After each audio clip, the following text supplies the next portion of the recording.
Hey, how's it going? Man, about due for an update on the electric mini bike. I didn't even realize it's been a year since I built this thing. And there've been quite a few off-camera changes. I've done some work to it. There've been some failures. There's been some stuff that needed to be upgraded, and I wanted to go over all that today with y'all. The other thing, I've got a lot of questions on this, where it came from, how can I get it? You know, can I upgrade it? Can I buy it from you? No, you can't, it's mine. But I was gonna go over all that today in this video, and I just thought it'd be a really good time to update you on what's been going on with Jake the mini bike. So without further ado, let's get to it. All right, now one of the things that was a known failure point when I built the bike was the pegs. You probably noticed on the last video, and if you haven't seen it, I'll put a link to it right there, or right there, or right there. It's somewhere up here. These things, they're functional, okay? It's just two pieces of serrated steel, they clamp together. The problem is when you have an adult on here that's pushing 200 pounds, they want to spin. There was actually a comment from a gentleman on Instagram that said just take a piece of all thread and thread it through the back with the bolts, and that'll actually keep it from spinning. And you can see I did that. This actually came with the garage. It was just laying in the corner. So it didn't cost me anything, and if it did, I think these are $4 or something at your local Home Depot or Lowe's, and you can go ahead and tighten your pegs down. I have this on here because my ankle was hitting it. I don't even know what that is. Just a little piece of rubber came from somewhere. But anyways, if you have to use these pegs, a little bit of all thread will go a long way and keep them from spinning. That was probably the biggest failure and the most annoying thing about riding this. After that, there was an issue that's a known issue on the Megamoto E1000. It's got a 30 amp fuse, and if you're riding it up a hill for a long period of time, or maybe you're an adult riding a child's bike, it gets hot, the fuse pops. Well, it's annoying because the fuse is all the way up inside this box. It's behind the charging port, it's behind this cover. So you gotta take the cover off, you gotta pull the batteries out, you gotta replace the fuse. Absolute nuisance, and I just wasn't interested in doing that anymore. So I went and got this little 30 amp stereo breaker. Gets hot, trips, then you can just push it back in. It's got power again. This is a very easy and cheap way to not have to buy fuses all the time, not have to get in there and replace fuses all the time. So that worked great. Very, very fortunate that I put that on there. And I'm gonna tell you why here in a second. I'll show you actually what happened. But that is the kill now. So if this thing gets out of control at all, I can just reach down and I can kill the power to the motor, to the controller, to the whole bike, and it just all shuts off. And that's very important, because I found out that these controllers actually fail into an open state. And I'll show you what I mean here in a second. The other thing that was kind of a nuisance was the chain. This platform is based off of the 80cc engine, so the bolt pattern's different. If you look up under there, these are actually the bolt holes for like a 212, and you can see I had to drill some holes in if you watch the last video so that I could mount this up. Well, I only drilled holes, I didn't cut slots, and so I wasn't able to move the motor back and forth a lot, and so I wasn't able to get all the chain tension that I needed, which was annoying because when you would go over a bump, this would deflect to the side and it would throw the chain. So we were losing the chain constantly, and that was just annoying. It was actually rubbing on the frame right there a little bit too while you're riding around. So I found this little guy. I don't even know what this is for. It's for a Razor scooter or something, but it was $5. I ordered it online. Flipped it upside down, just put one bolt in it really quick, and it works awesome. It's probably not the best for the chain to have metal on metal, and it is quite noisy, but it works really, really well. Haven't had a problem with the chain coming off, haven't had a problem with it skipping, nothing. So that's been fantastic. I think in the future, I'm going to slot the holes on this plate, obviously, so I can move the motor fore and aft and get the chain tension right. But might also try and come up with a way to incorporate some sort of a chain tensioner in here, pushing down on the top or the bottom, because that's pretty rad. Other things that I did, got a brake switch on here. So this brake lever actually has a switch built into it that wires into the motor. So even if you're full throttle and you pull this, it will kill all power. So that's really good if you're gonna have kids ride it, or anybody who's, you know, not familiar with mini bikes and they need a safety kill. They can just pull on that and it stops all power going to the motor. So that was really handy. Coupled with that, we're able to make use of this tiny little brake light. Pretty cool, kind of looks like a tailpipe, lights up red. You'll just have to take my word for it. Lights up when the bike is on, and then it gets brighter when you press the brake, which is really cool. I also got an LED headlight that's going to be going on this thing.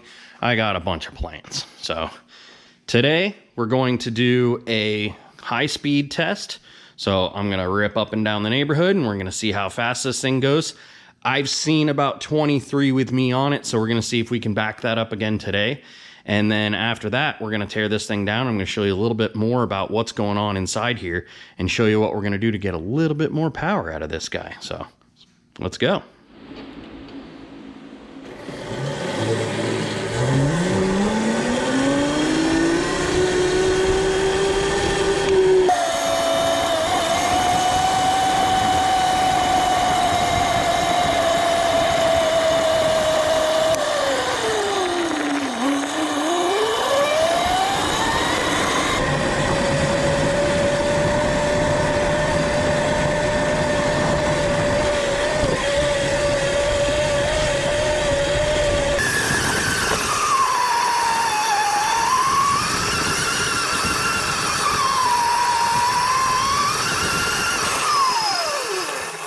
Not bad.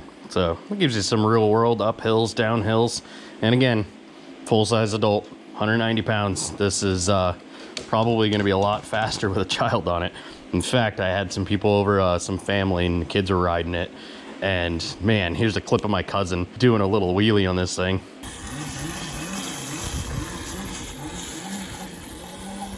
I couldn't believe that he could get that thing up. I mean, it'll torque up just like that, and he was just riding the thing around. It was pretty awesome. He'd never ridden anything electric before, but it was fun having the kids riding. They definitely found a failure point.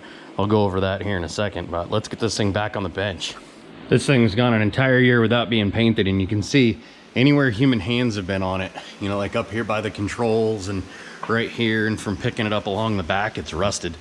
So I think the patina looks pretty cool. The wife likes it too, but chances are this thing's gonna get a pretty sweet powder coating job. I got a buddy that's local here that does some amazing work. Just gotta pick a color. Very common question I get asked is how long the batteries last. Well, interestingly enough, just killed the batteries for the first time a couple weeks ago. I usually just throw it back on the charger when we're done riding it, and they always seem to be topped up. The battery gauge is a little rudimentary. It's basically green when it's full, yellow when it's about, I don't know, half, and then red when it's empty. But you'll notice actually when the battery starts to die that it'll be yellow while you're riding it, and then eventually it'll be red while you're riding it. When it's red while you're riding it, it's a lot slower than it used to be, and then you got to charge it up. Charging does take about overnight. It's a pretty slow charger. I mean, it's only outputting 1.6 amps. The plug looks like a standard, you know, PC plug, just a 3-prong. I promise you, if you plug this straight into the wall, you're gonna fry the electrical connector in here. So don't do that. Use only an approved charger. And I got this with the drive unit. It came with it. So, well, yeah, that's the charger. Simple enough. Let me show you the batteries real quick. Let's pull this side cover. One thing about this side cover, you notice the paint's cracked right here. It's been bent. So this goes on just like this, right? This is just a piece of aluminum that I got from my 818. I mounted the kill switch on the front of that just because it was easy. But I also put this piece of steel in here to brace this because it would flex under load. You could actually see it. You give it gas and this whole thing would flex. So that's something that needs to be improved upon. I've mentioned it before too. All of this is steel. So it is really heavy. I think if this was remade out of aluminum, or even if it had some, you know, material cut out of it, dimple dyed, or just flat out removed, if you could do it in places where it wouldn't cost strength, but it would save you some weight, I think that'd be a really good idea. Let's get this battery out. I'm going to show you a little bit more about the inner workings of this thing.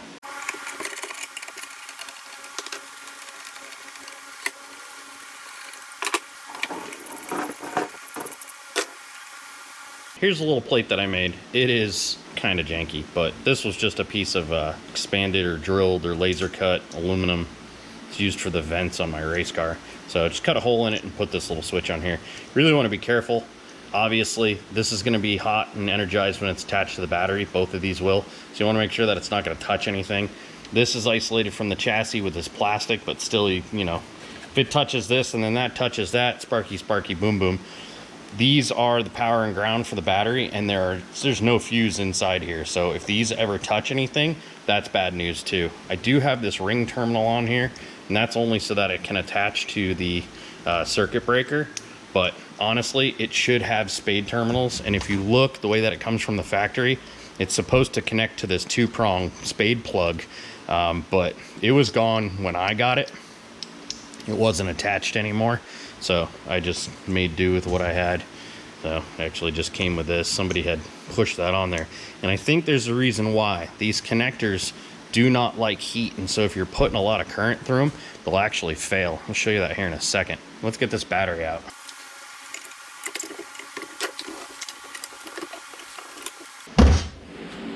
This is the battery pack for the electric mini bike. And pull this cover off and I'll show you. There's just 3 UPC batteries in here.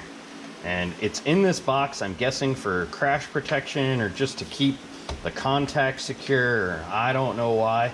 But again, this is probably 30% of the weight of the entire bike. This probably doesn't need to be made out of steel, and it definitely doesn't need to be as thick as it is. But the rest of this is beefy. It's still weak. I don't know if you can see that. I can actually flex the whole chassis just with my hand. So it does need that brace in the front, like I was mentioning earlier, but there's a lot of places that we could lose some weight off of this thing. So let me pull this cover off and show you what's inside here too.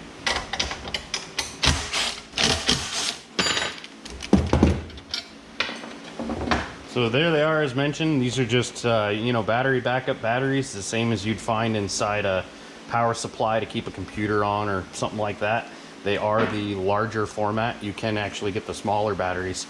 I'm fairly certain you could fit 4 of the smaller batteries in here, and I've actually measured it out. That is the size of the smaller batteries. I'm fairly confident that you could fit 4 of the smaller batteries in here and go up to 48 volts. And that would be a lot of fun. Specs on this thing, if you don't remember, that's a 36 volt, 1000 watt motor, and it's obviously got a 36 volt, 1000 watt controller.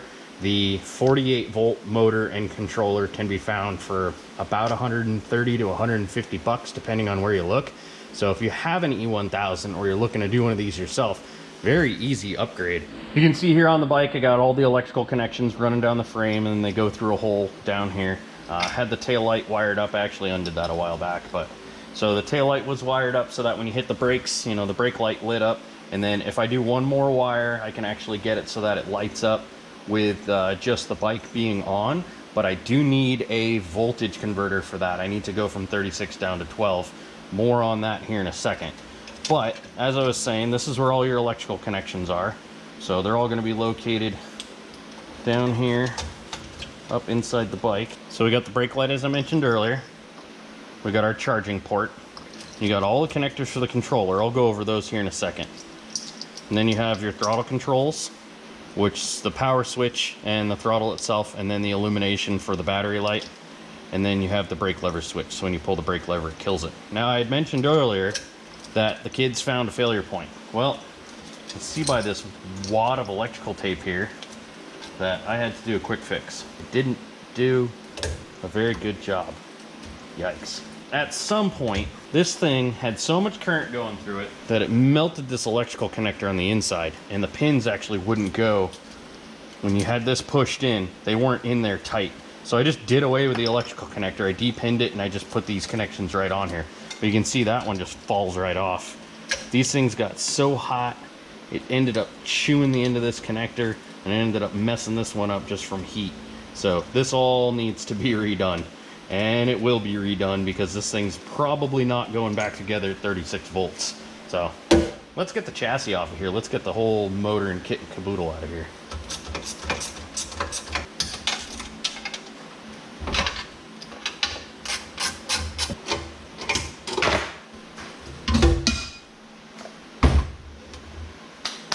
And that's it. Pretty much back where we started. So this is the driveline for the electric mini bike, and that's the mini bike. Not really much has changed in a year. There's been quite a bit of durability testing, and so far everything's gone well. Only had the chain falling off issue and then the one power connector. That's not true. There was actually another failure that's pretty interesting. I'll show you that. I mentioned the connector failure, so definitely going to want to look into something that can hold a little bit higher amperage between the controller and the motor so that that doesn't happen again. But this is a little bit more worrisome. So this is the old 36 volt controller, and it is cooked. I was doing circle burnouts in the garage, and it popped both of the capacitors. They are these exact capacitors. You can see I bought a bag of 50 of them for $5 off of somewhere. These are the capacitors that go in that controller, and the ones that had popped, the tops were actually blown off of it. This is the kind of scary part. So when these failed, they failed in such a way that this controller sent all of the voltage and all of the amperage straight to the motor. I closed the throttle, nothing happened. I pulled the brake, nothing happened. I shut the bike off, nothing happened. The thing was still sitting there doing burnouts in the garage. So thankfully I was able to reach down and trip the circuit breaker and kill it. So that is kind of a scary thing, that it does fail in a closed position. It should fail open so that no power goes to it, but I mean, what do you want? These things are 12 to 20 bucks. You can get them all day long. It is the standard bicycle e-bike controller. They're the same. They're all almost identical. The plugs are different. You'll find different labeling, stuff like that, but all of them are essentially exactly the same. Some of them even come with a whole bunch of plugs, so you can switch them out, mix and match, and do whatever you want, make whatever work with whatever. And then I bought some junky pinout tools. Work pretty good. These are the two that have been doing the best good working with these connectors, just to get in there and depin these. And I'll leave links to all this stuff down in the description if you need to get it yourself. But I was planning on fixing this thing. You can see that's why I bought this thing in capacitors. But honestly, once I found out how cheap the controllers were, I just bought a whole new controller. So maybe I'll save that for a rainy day project. Now, if you buy one of these aftermarket controllers and the pinouts don't match, sometimes they'll come with a little instruction sheet that'll show you what everything is. Honestly, the colors are pretty similar across the 3 or 4 different units that I've looked at and owned here, so you can pretty much figure it out from there. Plus, they'll usually come labeled. This one actually has a diagram on it, and then there's labels on all these connectors. So this is a 48 volt connector, you know, so you got power coming from the battery, power going to the motor. You got the brake light, which is labeled. This should be turnaround. I'm guessing that's blinker. Power locks, no clue. Brake, that's probably for the brake kill. Charge port, that's for the charging port. And brake light, that's for the brake light. So turnaround is throttle. That's how they have that labeled. That's awesome. Yay. So these things, as mentioned, ultra cheap, 12 to 20 bucks, since you can go from 36 volt to 48 volt or whatever you want to do. You will need the matching motor though.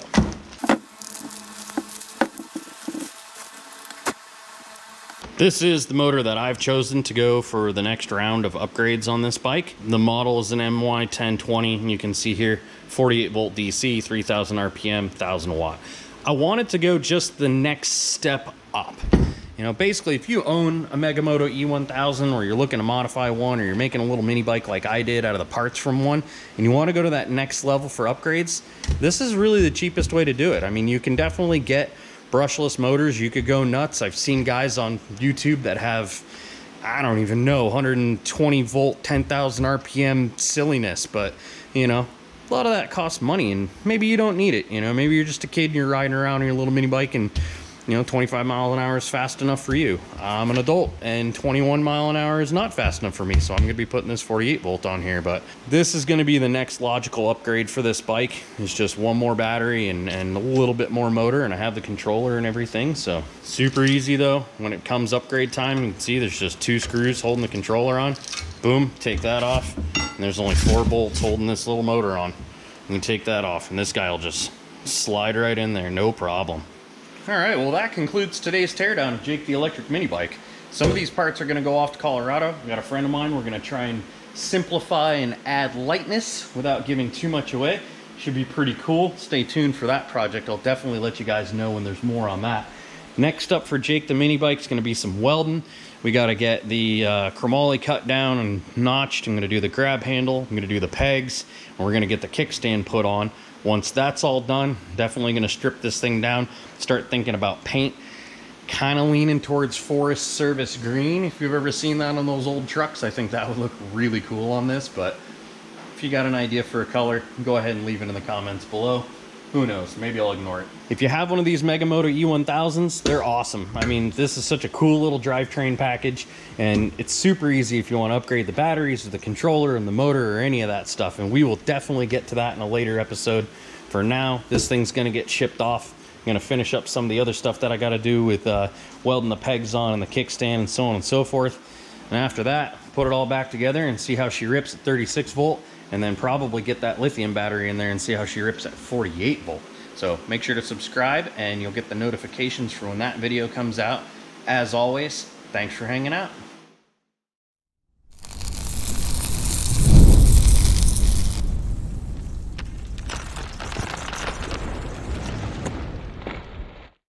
Well, that's it for Jake the mini bike, year in review. So I hope you really liked following along, and that was stupid.